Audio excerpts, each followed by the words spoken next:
बांग्लादेश में जो कुछ हो रहा है वहां पर जिस तरह से हिंदू मंदिरों को टारगेट किया जा रहा है, भगवान की मूर्तियों को तोड़ा जा रहा है, इस्कॉन टेम्पल में भी तोड़फोड़ की गई है। और बातचीत करने के लिए इस वक्त हमारे साथ सीधे जुड़ चुके हैं वहां से ही क्या कुछ हालात है इस पर हम बातचीत करेंगे। और जैसी तस्वीरें सामने आ रही हैं वो डरा भी रही है। राधा रमन दास जी हमारे साथ जुड़े हुए वाइस प्रेसिडेंट हैं। राधा रमन दास जी, बहुत बहुत स्वागत है आपका सर। हरे कृष्णा। मैं सबसे पहले जानना चाहती हूँ कि जो बांग्लादेश में इस्कॉन टेम्पल से तोड़फोड़ की गई है, कौन लोग थे जो लोग घुसे और क्या हुआ? कुछ दिनों से स्थिति बहुत ही खराब हो गई थी, तो कल रात को जब मैं बात किया था अपने भक्तों से, तो भक्त काफी चिंतित थे। और हमने देखा कि किस तरह बांग्लादेश के प्रधानमंत्री जब देश को छोड़कर चले गए, तो वहाँ के स्पेशली जो हिंदू और हमारे जो भक्त हैं वो काफी चिंतित थे। सवेरे जब मैंने बात किया फिर से, तो पता चला कि एक मंदिर में कुछ लोगों ने बम फेंक दिया रात को।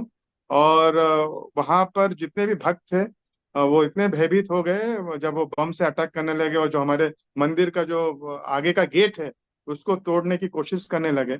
तो भक्त लोग किसी तरह अपनी जान बचा के पीछे के रास्ते से, जो एक जंगल की तरफ जाता था, वहां पर भाग कर गए और पूरी रात उस जंगल में बिताया। सवेरे जब वे वापस अपने मंदिर में आए तो वहां पर कुछ भी नहीं बचा था। उन्होंने हमारे जो विग्रह थे जगन्नाथ बलदेव सुभद्रा के, उनको भी उन्होंने नष्ट कर दिया था। और जितनी भी संपत्ति थी मंदिर की, उसको सभी को चुरा कर लूट कर लेके गए थे। यहाँ तक कि जो किचन का जो खाने पीने का जो सामान है, राशन है, उसको भी छोड़ा नहीं, उसको भी लेके गए। और जाने के बाद में मंदिर में अनेक हिस्सों में आग लगा दी। तो भक्त लोग जब वापस आए तो मंदिर किसी में भी आग तरह लगा दी? जी, ये सब कुछ लूटने के बाद में जो कुछ बचा था उसमें आग भी लगा दी। तो अभी यही नहीं मंदिर में क्या वहाँ बचा है सर? मंदिर बचा कि नहीं बचा? मंदिर की दीवारें हैं, कई जगह जो छत है वो डिस्ट्रॉय हो गया है। और ऑफ कोर्स उसको मेन बात है कि मंदिर को तो चलिए बनाया भी जा सकता है, लेकिन जो आतंक जो फैला है और जो भक्तों का जो मतलब एक श्रद्धा होती है एडमिनिस्ट्रेशन के प्रति, वो काफी हद तक टूट तो गया है। मतलब अब ये कहूँ, बांग्लादेश में हिंदू सुरक्षित नहीं है, उनको जल्द से जल्द देश छोड़ देना चाहिए। जो भक्त है, जैसा आप बता भी रहे हैं, अपने भक्तों के बारे में आप जिक्र कर रहे हैं, उनको तुरंत वापस बुलाने की कोशिशें कर रहे हैं आप? ये तो भारत का हमारा तो दरवाजा हमेशा खुला है, लेकिन हमें ये भी समझना होगा कि ये जो लोग हैं, इनके पूर्वज बांग्लादेश में हजारों हजारों साल से उनके पूर्वज वहीं पर रहते थे। तो उनका खुद का अटैचमेंट है उस देश का। जब हमारा देश जब आजाद हुआ और जब एक झटके में सर अच्छा, पाकिस्तान कितने और ऐसे हिंदू बांग्लादेश। मंदिर है जिनको वहां पे नुकसान पहुंचाया गया? नहीं, हिंदू मरते नहीं रहना चाहिए, लेकिन हिंदू को भागते भी नहीं रहना चाहिए, नहीं इसीलिए। नहीं, मैं ये नहीं कह रही। कितनी हिंदू मंदिर है, कितनी ऐसे हिंदू मंदिर है जिनको वहां पे टारगेट किया गया, उनको नुकसान पहुंचाया गया? नहीं, ये बहुत ही दुख का विषय है कि इस तरह हिंदुओं के हर एक पाकिस्तान और बांग्लादेश जहाँ पर भी हिंदू माइनॉरिटी में हो रहे हैं, वहाँ पर ऐसी स्थिति हो रही है। तो ये बहुत ही अपने आप में बहुत बड़ा चिंता का विषय है। लेकिन सेम टाइम हम देखते हैं कि जो अंतर्राष्ट्रीय समुदाय है, पूरे दूसरे देश हैं, वो कभी उनके समर्थन में नहीं आते।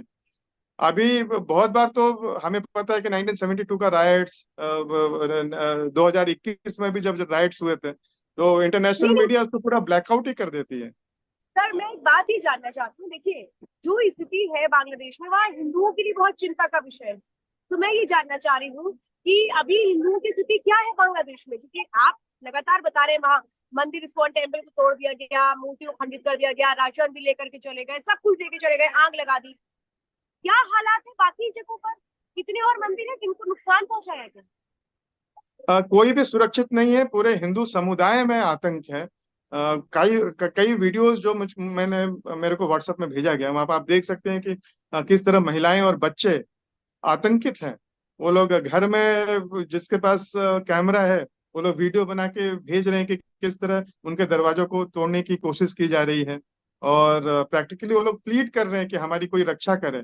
लेकिन समस्या ये है कि वहाँ कई पुलिस स्टेशन जो थे, उनको भी मॉब ने 2-3 दिन पहले जला के खत्म कर दिया है। कोई बहुत सारे पुलिस पुलिस जो ऑफिसर है उनका मर्डर हो गया है। तो वहां पर पुलिस जैसी व्यवस्था भी अभी नहीं रही, सर तो आप ये हिंदू कह रहे हैं किसके पास जाए। तो हिंदुओं के घरों में घुस घुस कर उनको मार रहे हैं, उनको टारगेट कर रहे ऐसे ही वीडियो हम लोग को दिख रहा है और सुनने में भी आ रहा है कि बहुत जगह में इस तरह के आक्रमण हुए हैं, हिंदुओं के जो होम्स हैं उनके घरों पर आक्रमण हो रहे हैं। और घर की जो संपत्ति है, अभी काफी आप देख रहे हैं कि जो हिंदू बिजनेसेस जिस एरिया में थे उनके सारे जो सामान है दुकानों में, उसको भी लूट कर लेके जा रहे हैं। तो एक तो तरह से सर ये तो पूरे हिंदू 91% क्योंकि वहां पर मुस्लिम है और सिर्फ 8% हिंदू है, इतने एक हिंदुओं की संख्या बहुत कम है, ये खुद को बचाएंगे कैसे? ये तो बहुत ही चिंता का विषय। हम देखें कि जब एक समय बांग्लादेश में 29-30% हिंदू थे, वो कम होते हुए 8% में आ गए हैं, कोई बोलता है 7% है। तो ये तो देख रहे हैं कि खत्म हो ही रहे हैं। तो ये हमारी सरकार को इसका निर्णय लेना होगा कि उनको क्या ऑप्शंस आप दिया जो जाए, भक्त का क्योंकि आप जो हाँ, बता रहे हैं टेम्पल में जो भक्त हैं, मंदिरों में जो भक्त हैं, जो लोग अपने आप को अब बचाने का उनका चैलेंज है, वो कहाँ रह गए? वो लोग डिफरेंट स्थान में छुपे हुए हैं, बहुत लोग अलग अलग जगह में हैं। हम लोग डिस्क्लोज नहीं कर सकते, लेकिन वो लोग अपने रिलेटिव्स के पास में भी हैं जहाँ पर हिंदू बहुल क्षेत्र है, वहां पर जाकर शरण लिए हुए हैं। तो हिंदुओं को ढूंढ ढूंढ के मारा जा रहा है वहाँ। जी, बहुत जगह में। मैं तो यही अभी हम लोग यही चित्र देख रहे हैं कि ये तो चला पिछली रात। और ये फिर से अभी संध्या होने वाली है, तो हम लोग भी बहुत चिंतित है कि ये रात फिर से दूसरी रात कैसे गुजरेगी। मतलब आप चिंतित है दूसरी रात कैसे गुजरेगी सर? तो क्या ये मान के चले कि जो पाकिस्तान में हिंदुओं के लिए रहना दुश्वार भरा है, मुश्किल भरा है, अब बांग्लादेश में भी यही हो रहा है? वो तो हम देख ही सकते हैं, पाकिस्तान में तो हिंदू 1% बचे रह गए।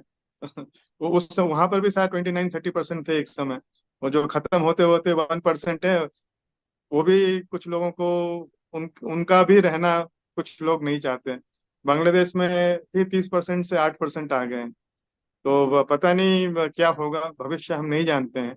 लेकिन आपके अभी भक्तों से आपकी सबसे आखिरी बार बात कब हुई थी सर? आपकी बातचीत आखिरी बार अभी कब तो हुई थी? मैं शाम को 3 बजे 3:30 बजे मैं बात किया था और कुछ क्या भक्तों का। तो सभी लोग अपने अलग अलग जगहों में हैं और बहुत चिंतित हैं। वो ये बोल रहे हैं, वो भी समझ सकते हैं कि इतनी आसानी से उनको मदद नहीं मिल सकती है। लेकिन उनका यही प्रश्न है कि हिंदू होना हमारा क्राइम है क्या, दोष है क्या। हम तो वो लोग भी विचलित हैं। और अचानक कभी उन्होंने सोचा नहीं था कि एक देश के प्रधानमंत्री को अपनी जान बचाकर भागना पड़ेगा। तो वो जो दृश्य आया वो सभी का मनोबल तोड़ दिया है। पहले भी होता था आक्रमण, लेकिन वहां पे एक था, शेख हसीना की गवर्नमेंट थी, प्राइम मिनिस्टर था, पुलिस स्टेशन थे, लोग फोन करते थे तो देर फिर उनके में वक्त में सही, हिंदुओं को लेकिन डर नहीं लगता। हाँ। आज हिंदुओं के लिए स्थिति बांग्लादेश में नर्क जैसी है, जैसा आप बता रहे हैं, और हिंदुओं को ढूंढ ढूंढ के मारा जा रहा है, ये बहुत चिंता की बात है। बहुत बहुत धन्यवाद सर, आपने अपना टाइम दिया और हमसे बातचीत। बहुत बहुत धन्यवाद। अरे